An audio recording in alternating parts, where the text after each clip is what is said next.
నమస్తే అందరికీ. Village stories 99కి స్వాగతం. మన సంక్రాంతి విశేషాలు ప్రత్యేక సిరీస్లో పార్ట్ 6.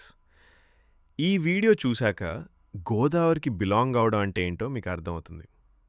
గోదావరి వాళ్ళకి అసలు క్లైమాక్స్ ఇప్పుడే స్టార్ట్ అవుతుంది. కనుమ రోజు ఒక చిన్న కొబ్బరి తోట భూమి మీద స్వర్గంలా మారిపోతుంది. కోనసీమలో ఈస్ట్ గోదావరిలో ప్రబల తీర్థం అనేది ఒక పండగ కాదు, అది మన పౌరుషం, భక్తి, యూనిటీ కలిసిన మహా ఉత్సవం. కనుమ రోజు 11 గ్రామాలు, 11 ప్రభలు, 11 రుద్రులు ఇక్కడ ఒక్క చోటే కలుస్తారు. పురాణాల ప్రకారం లోక కళ్యాణం కోసం ఆ పరమేశ్వరుడు తన 11 రుద్ర రూపాల్ని ఒక్క చోట పిలిచాడు.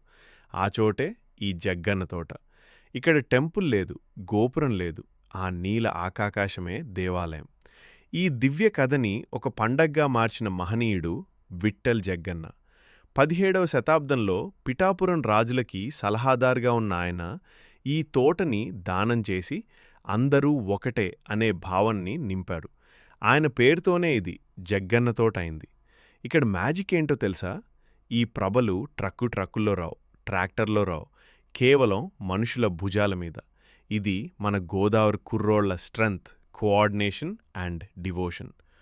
ముఖ్యంగా గంగల్కురు అగ్రహారం ప్రభ నీళ్లు క్రాస్ చేయాలి. 45 అడుగుల ప్రభ నీటి మీద ఒక్క ఇంచు కూడా వంకూడదు. ఒక్కసారి టిల్ట్ అయినా అది అరిష్టమని నమ్మకం. ప్రాణాలు పెట్టి మోస్తారు మనవాళ్లు. వ్యాఘ్రేశ్వరం లీడర్, ఇంకా పుల్లేట్కుర్రు, ముక్కామల, మెనేదునూరు, గంగల్కుర్రు, పాలగుమ్మి 11 గ్రామాలు ఒకే హృదయం.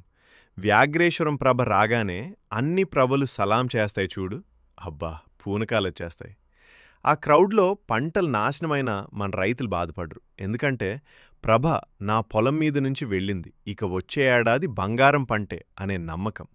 ఇది పండగ కాదు తమ్ముడు, ఇది గోదావరి ఆత్మ.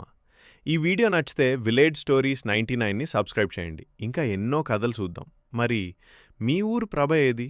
కామెంట్ సెక్షన్లో కుమ్మేయండి.